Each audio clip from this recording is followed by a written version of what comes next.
શ્યામ Agrotech Junagadh, Prafulbhai. મારો mobile number છે 9879999327. આજે જુનાગઢ તાલુકાના ચોકી ગામે પ્રભુદાસભાઈ ડોબરિયા 8 થી 10 દિવસ પહેલાની મગફળી પીળી પડતી હતી, બેહતી હતી અને નાઇટ્રોજનની ગાંઠ નહોતી અને લીલું પાન નીકળતું નહોતું. બરાબર છે ને ભાઈ?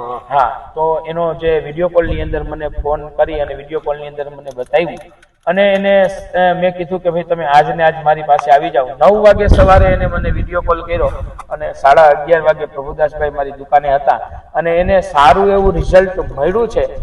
એને મને 6થે દિવસે મને ફોન કર્યો તો પ્રફુલભાઈ મગફળીની અંદર સારું એવું રિઝલ્ટ દેખાય છે. તો આજે હું 8 કે 10 દિવસે હું પાછો એની વાડીએ જોવા માટે આવ્યો છું. તો દરેક ખેડૂતને એનું રિઝલ્ટ કેવું મળ્યું એ આપણે પ્રભુદાસભાઈ પાસેથી અને એના ભાઈ, મોટા ભાઈ અને એના મિત્ર જે રસ્તાની અંદર જે બેઠા હતા અને અમારી ગાડીની અંદર બેહાડી અને અમારું રિઝલ્ટ બતાવવા માટે અમે એના લઈ આવ્યા છીએ. તો એ લોકો રોજે રોજ આ મગફળીને જોતા હતા કેવી હતી અને અત્યારે કેવી થઈ ગઈ. તો એવું એની પાસેથી આપણે સાંભળશું. અત્યારે આપણે પ્રભુદાસભાઈ પાસેથી સાંભળીએ તો પ્રભુદાસભાઈ, આની અંદર તમે સૌથી પહેલા જે સુધારવા માટે મગફળીની અંદર કેટલા ડોઝ માર્યા હતા? 2 મારેલા છે. એક ડોઝ કેટલા રૂપિયાનો છે? 4500 રૂપિયાનો ડોઝ. કેટલા દિવસના ગાળે માર્યો હતો? 10 દિવસની અંદર માર્યા હતા. એની પહેલા ડોઝ 15 દિવસની અંદર. આ તમારી મગફળી બગડતી હતી અને કેટલા દિવસ થઈ ગયા? આજથી લ્યો તો મહિના દિવસ પહેલાની વાત છે. મહિના દિવસ ત્યાં પ્રભુદાસભાઈ એની મગફળી સુધારવા માટેની કોશિશ, ટ્રાય અને ઘણી બધી કરી હતી, છતાં પણ એને રિઝલ્ટ નહોતું મળતું. પછી તમને કોને મારો સંપર્ક કોને કરાવ્યો? મોટા ગુંદાળા વિનુભાઈ અમીપરા, બરાબર? ગામના ભક્કાભાઈ કોટડિયા. એ બે શું કીધું તમે? માંડવી સુધરી જાય તો શ્યામ એગ્રોમાં આવ્યો હતા, થોડુંક છેટું પડશે અહીંથી જુનાગઢ બાયપાસ ઉપર આવે. કંટાળો ન હતો, તારી માંડવી સુધરી જાય એ અમે જવાબદારી. પ્રભુદાસભાઈ ને ભક્કાભાઈ કોટડિયા અને વિનુભાઈ અમીપરા, મોટા ગુંદાળા, ધોરાજી તાલુકાનું, ત્યાંથી એવું કીધું કે તું અહીંથી શ્યામ એગ્રોટેક જુનાગઢ હાઈવે ઉપર છે અને તું ત્યાં જા તો તને છેટું ના પડે તો તારી માંડવી સુધરી જાય, એની જવાબદારી, એવું કીધું હતું ને તમે? તો આ બે ભાઈઓ છે એને જે મગફળીની અંદર રિઝલ્ટ મળ્યું છે એની પાસેથી સાંભળશું. અત્યારે કેટલા ટકા તમને મગફળીની અંદર રિઝલ્ટ મળ્યું એવું લાગે? 80% રિઝલ્ટ મળ્યું એવું લાગે છે. દરેક ખેડૂતને મગફળી અમે બતાવશું. બીજી વસ્તુ, અમારી દવાનો છંટકાવ કર્યા પછી કેટલામે દિવસે તમને ખબર પડી ગયું કે આની અંદર નવું પાંદ નીકળી ગયું? 4 થી 6 દિવસની અંદર દરેક ખેડૂત એનું રિઝલ્ટ બતાવતું હોય છે. તો હવે સૌથી પહેલા આપણે જોઈએ કે મગફળી પેલા કેવી હતી. દરેક ખેડૂતને બતાવો કે જો આ રીતની મગફળી હતી ભાઈ, બરાબર છે ને? આ રીતની, આ નીચે આવું કઈ હતું ખરું ત્યારે? નહીં, આવું કઈ હતું નહીં, બરાબર છે? હવે અમે એક મીડિયમ છોડ ઉપાડ્યો છે, માપનો છોડ. હા, આ માપનો છોડ છે. આ જોઈ શકો તમે.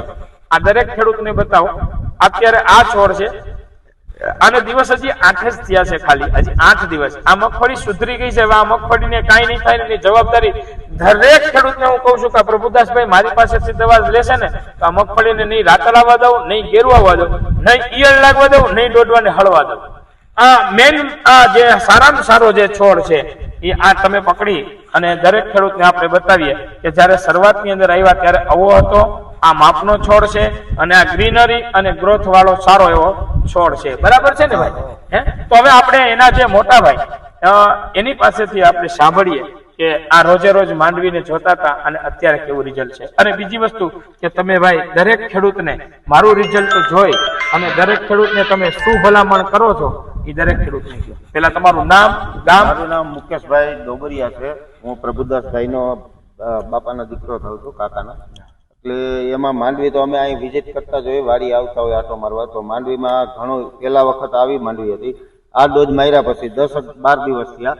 અત્યારે તો બહુ એનું રિઝલ્ટમાં સારું છે. આમાં નવી ફૂટ છે, પછી તંતુમૂળ, આ રાઇઝોમિઝમની ગાંઠું થઈ છે, પછી સાઈડમાં બીજી ઝીણી ઝીણી ફૂટ અને સુયા કે જેનું આખું પરિવર્તન છોડનું થઈ ગયું છે. અને ખેડૂતોને આવી દવા લેવાથી ઘણા ફાયદા થાય. ખોટા ખર્ચા બીજી દવાઈઓ છાંટવાથી કોઈ ખેડૂતોને વળતર મળતું નથી. અને આવી રીતે જો આ ભાઈ શ્યામ એગ્રોમાંથી તમે દવા લ્યો તો આ મગફળીના આવી રીતનું રિઝલ્ટ છે, તમે જોઈ શકો છો કે એમાં શું તફાવત છે, દવાનું રિઝલ્ટ શું છે. તો એમાં તંતુમૂળની સંખ્યામાં વધારો છે, દોડવાની સંખ્યા, નવા કુયા ફૂટે છે, નવી કુણેપ આવી છે, પછી ફૂલ ને ફ્લાવરિંગ ને હોતે એમાં સ્ટેજ સારા એવું થઈ ગયું છે. આટલું કઈ હું દરેક ખેડૂતોને ભલામણ કરું છું. જે આપણે ભાઈ પાસેથી સાંભળી જે એના મિત્ર છે, આ ભાઈ રોજે રોજ અહીંયા જોતા હતા, તમે 2 શબ્દ ખેડૂતને કહો. તમે હું અહીંયા 15 થી 20 દિવસ પહેલા નીકળ્યો હતો ત્યારે માંડવી પીળી હતી અને આ ભાઈએ દવા ઘણી મારી પણ નહોતો કાંઈ. અને પછી આને એના સગા મારફત શ્યામ એગ્રો જુનાગઢ ની હું સંપર્ક કરવાનું કીધું અને ત્યાંથી ડોઝ માર્યો. તે પછી આ મગફળીમાં આ પહેલાના છોડ છે અને આ અત્યારે જો કે ક્યાંય ખેતરમાં ક્યાંય પીળા છોડ ઓછા જોવા મળે છે.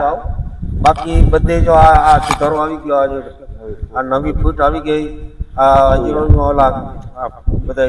બીજું હું તમને કહું, હા બીજું ભાઈ હું તમને પૂછું છું કે આ ભાઈને મેં જે દવા આપી એનું તો રિઝલ્ટ 100% મળ્યું, પણ દરેક ખેડૂતને હું મારી રીતના ડોઝ આપું અને આ રિઝલ્ટ જોઈ અને તમને કેવું લાગે કે હું આપીશ તો ખેડૂતને કેવું લાગશે? તો 100% આમાં મળશે ને, રિઝલ્ટ મળશે ને. ખેડૂત લોકો અત્યારે એવું કહેતા હોય છે, હું તમને કહું છું લાવો આ છોડને લાવો, કે તમને ત્રણેય ભાઈઓને હું પૂછું છું કે આ 8 થી 10 દિવસની અંદર આવો છોડ હોય અને આવો છોડ ન થઈ જાય એવું ઘણા લોકો મારી વાતો કરે, એના વિશે તમે ભાઈ શું કહો છો? જરાક કહો. શું કહો છો? સારું જ છે રિઝલ્ટ દવાનું, અને પૈસા આપણા ખેડૂતોના જે આમાં વાપરા છે એવું નથી કેતો, મેં ફરીને પાછું પૂછું છું કે આવી માંડવી હોય અને 8 દિવસની અંદર આવી માંડવી થઈ જાય, એવું કે છે કે 8 દિવસમાં આવું ન થાય, એના વિશે તમે શું કહો છો? એમ કહું છું હું તમને. એના વિશે તમે જોયું ને અહીંયા તમે કે તમે તો જોયેલું છે ને કે 8 દિવસનો એટલો ડિફરન્સ છે, એના વિશે દરેક ખેડૂતને કહો ને જરાક 2 શબ્દ. જે આ મગફળીનો ગ્રોથ છે, એનું ફ્લાવરિંગ છે, કે ટૂંકમાં આપણે પૈસા જે બગાડ્યા છે દવા પાછળ, તો એનો ખેડૂતોને પૂરેપૂરો લાભ મળે અને થોડુંક એનું ઉત્પાદન વધારો થાય. અને નકર તો આ માંડવી આખી ફેલ થઈ જમ હતી, તો એના માટે ખેડૂતોએ આવી દવાનું થોડુંક આગ્રહ રાખી અને આ ભાઈનો કોન્ટેક્ટ કરવો જોઈએ. અને આ અમારી જે દવા છે એનો ડોઝ આખો કેટલા વીઘાની મગફળી હતી પ્રભુદાસ? 14 વીઘાની મગફળીની અંદર 4500 થી 4600 રૂપિયાનો દવાનો ડોઝ હતો, એટલે વીઘે 250 થી 300 રૂપિયા આડે ગાડે થાય છે. 250-300 રૂપિયાની સુધારવાનો ડોઝ મેં આપ્યો હતો. હવે એ ભાઈનો ડોઝ ફૂગનાશક ઈયર જે રીતની જરૂર પડશે એ રીતનો ડોઝ આપશું.